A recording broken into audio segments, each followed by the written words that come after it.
So, hello and welcome. This is the Erica Glessing Show, where you receive 8 minutes of daily inspiration for entrepreneurs and light workers. And I've been kind of tossing around the idea that I need a little bit more happiness on my show. And this next guest entertains me so much just by being himself that I'm going to be laughing, and he's going to think I'm laughing at him, but I'm not. I'm just laughing because it's so joyful sometimes to meet someone fresh. So this is Kim Alley. He's an entrepreneur. He's really fun to hang out with, and he's doing some interesting business things in the world with wheat, Egypt, money. Oh my gosh, so much fun. Nice to meet you, Kim. Nice to meet you, Erica. This Yeah. make this makes 2 days we've known each other, and it's already friendship and the growth. Tell me a little bit about that entrepreneurial spirit, or like that willingness to start a new business. What do you think gives you that spark of wanting to choose to try new things with your Well, entrepreneurial? it wasn't really, my background was in the corporate America and in purchasing, and I worked for a top 50 corporation in the world, and I moved through all the departments and everything. So I got a really good education on how a business has to come together, from starting in the front door and getting it shipped out the back door, and people have to work together. But in the world today, a lot of people work against each other just for spite, and those are the people we're not very fond of. But anyhow, they come with it.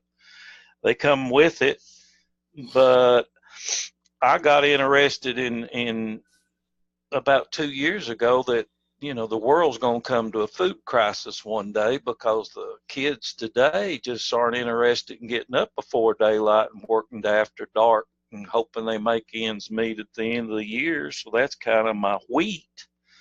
But I had to be in front of the computer, so I was sitting here, and July the 4th, a program rolled in, and I looked at it. I almost deleted it, and I said, "Oh my gosh, somebody has figured it out." So that's what got us to today. But right now, So, I live in East Tennessee, and there's not a whole lot to do here. So, yeah, but you have two horses you pay for. yeah, but they went with her. I didn't. When she left, the horses went with her. But that's okay. But I've got my favorite thing in the whole world's laying here beside of me, which is my dog. I love this dog more than life itself. But So uh, when someone starts a new business, just for the entrepreneurs that kind of, like it maybe it doesn't start off as fast as they want, or maybe it doesn't give them everything they want from the get-go, what kinds of things can you recommend for somebody to like stay with something? well, I think a lot of people are afraid that when they get in a program, they don't have the confidence to really start reaching out to people, because everybody's afraid of getting a question they can't answer. We're all terrified of that, but I feel like I don't have the answers, but I can give an answer. And Do you mean you and can make something up? no, I mean, I can give an answer. I mean, but it doesn't necessarily. It's people. All people have a trigger point, and I got into this program and started it from scratch. I wasn't looking for a program, but when I looked at the little cartoon character, I said, "By golly, this will work." And whoever created it is way smarter than I am. But I mean, it's just us sharing money among ourselves towards a common goal. And I've done quite well with it since July the 4th. But a lot of people come on board, and I call it the welfare mentality. I mean, people are looking at starting something up. They don't want to put anything in it. They don't want to spend any money. I mean, it's a recipe for disaster. It's also a recipe for staying in the situation you're in. Yeah, I mean, one of the things that I have learned so much from being on this show and having my guests on this show is that when you want something to change, I mean, you quite literally have to do something different. You cannot do the exact same thing, you know? Well, you know what the explanation for insanity is? That's doing the same thing you did today, doing it tomorrow, and expecting something different to happen. So people have just got to get out of their comfort zone. And what I like about this program and what you picked up on is we send a simple email to people, and if they join, great, and if they don't join, we're not out anything. And I started out with, three good people, and that three good people's now turned into 1,100 people. And you just go from there and call it luck, call it whatever. I don't call it luck. I went looking for these people, and I built it 100% with total strangers. Wow. I have not recruited anybody from my little old backwards town here in East Tennessee. Hey, this is an international podcast. You don't know how many people well, we're all the same. Tennessee. So you might as well. They might be listening right now. You might as well be nice to them. Well, then they know I'm telling the truth.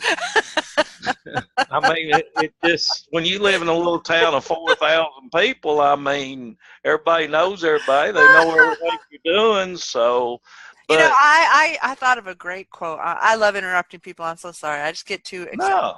So I thought of this great quote. It's in this movie that was about a small football team, and they went out and they beat this really big football team. So it was called Facing the Giants. So this boy was trying to decide if he should try out for the football team or not, and he was a soccer player, so he could kick. But he was scared to try out because he had never played football.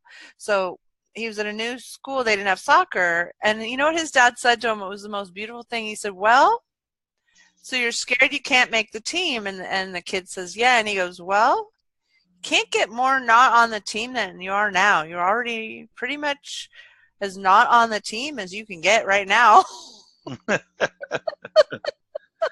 And it was like, if you don't try, like, you're already not doing whatever it is you're trying to change. You can't get a lot more not than that. And so you might as well try something fresh, Well, Google is popping up famous sayings every day. And of course, this guy went down, he fell flat on his face. But Lance Armstrong said that pain is temporary, but quitting lasts forever. And I'm thinking, and that's kind of like a program. You start out and it is painful because quite honestly, nobody likes to recruit.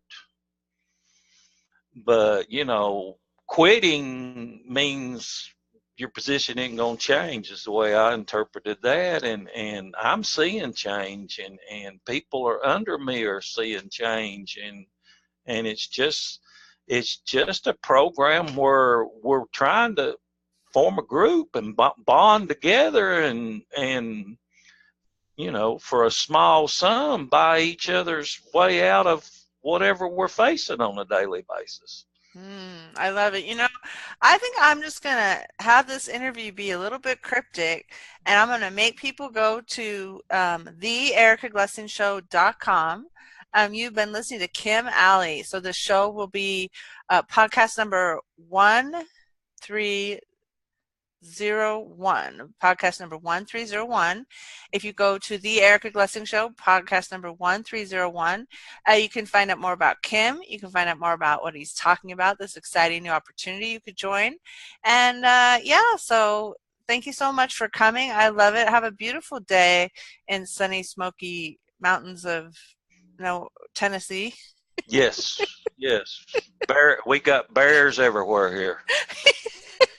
Are you really in a rural area? Yeah, oh yeah. I was riding the other day with my dog, and I looked over there, and there was a mama bear with quadruplets. Oh my goodness!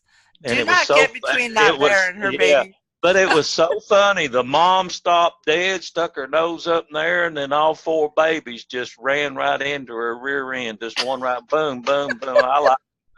I'd like to have a video. I wish you did. Yeah. So anyhow, yeah. Thank you. Well, thanks for coming, Kim Alley. It's great having you. Thank you, Erica. Sure.